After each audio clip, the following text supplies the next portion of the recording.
You'll forgive me if recent events have somewhat shaken my resolve. Just like school. I have no idea what you are talking about.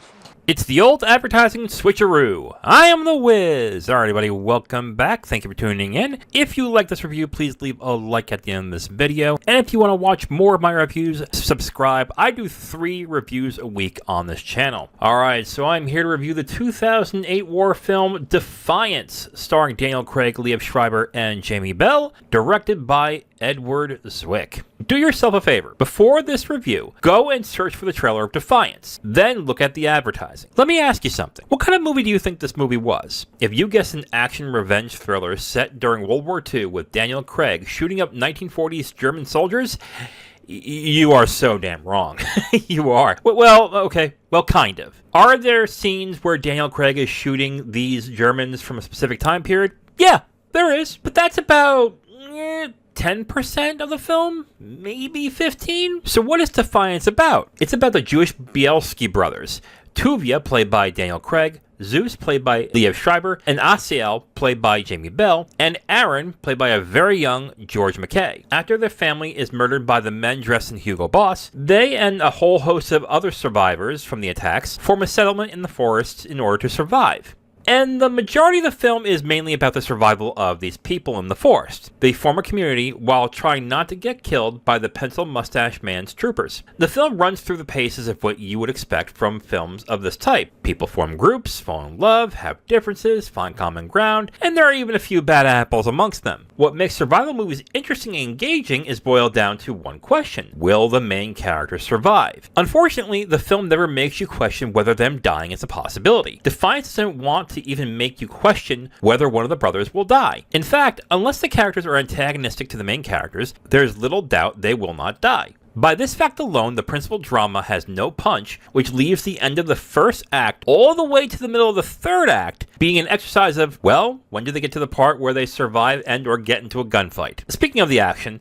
it's decent. They are well shot with some fairly entertaining action sequences, but they feel like there are no stakes to them. This is also because you never once believed the film would put the brothers in danger. Defiance specifically has one problem. All the rougher elements of Defiance are sandpapered into a nice Hollywood sheen. In the review Zero and I did a few years ago of Glory, Edward Zwick's Civil War epic, we mentioned that war films have basically changed after 1998. Why was 1998 so important? Because 2 movies came out that changed the way we look at war films: Saving Private Ryan and The Thin Red Line. Ryan, of course, is the beloved Steven Spielberg epic set in World War II, starting at the D-Day invasion. It features some of the most realistic at the time depictions of war and gunfights that people use to this day as an example of realism in gunfights in film. The Thin Red Line, Terrence Malick's film, on the other hand, took a more philosophical and inward look at World War II set in Guadalcanal. Malick's film had a different mood and mindscape that concentrated more on the soldiers than the war itself. Zwick's Glory can still be considered a throwback of a time before Ryan,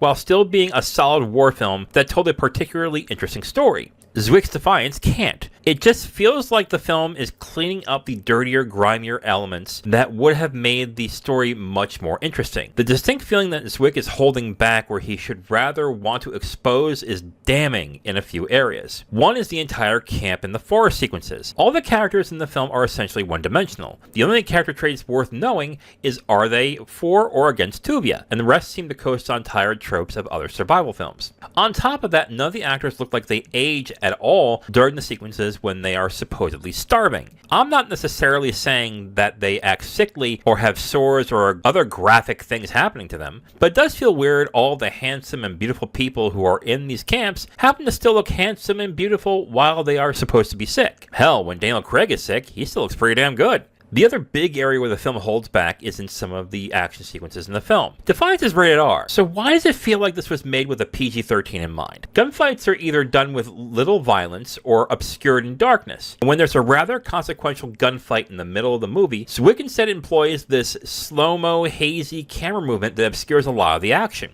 This happens again at the end of the movie, which sucks all the weight out of the film. Stylistically, the film feels very 80s, 90s Hollywood, telling a story of brutal violence, but romanticized for the people who don't want to think too hard about the deeper themes. Which leads me to my last issue with the film, the performances of the brothers. Plainly, both Craig and Bell are pretty boring in the film. Both seem to have a hard time sticking to their accents, but they also seem just to fit an archetype rather than creating a character. Thankfully, that isn't the case with Liev Schreiber, who has the best performance of the film. His jaded Zeus is easily the most interesting character of the movie. And of course he's not in most of the film.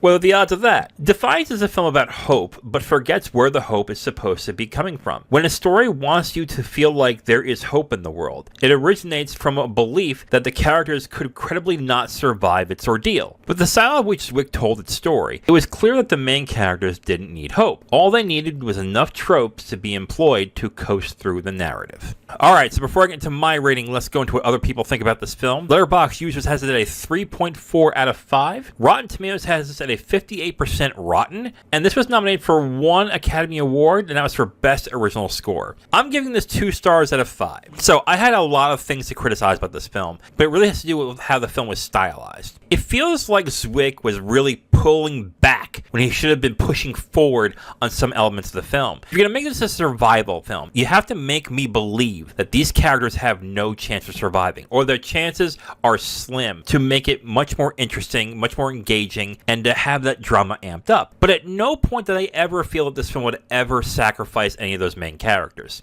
And while some of the action sequences are decent, they also feel like they're being held back by a need to not be as bloody or as visceral or as violent as maybe this film should be. And again, for the performances, I think most of them are kind of boring, but I did like Liev Schreiber a good deal in this film. But of course, he's barely in the film at a certain point, so there's that. So overall, 2 stars out of 5 for me for Defiance. I will say this. If you are thinking back in like horror films from the 90s and you're thinking, man, I really miss those types of movies, I think you should give Defiance a shot. This is on Paramount Plus if you have not seen it. It is also on Pluto TV if you want to check it out. Alright guys, let me know what you think of the review. Thank you for watching. See you guys next time. I almost lost my faith.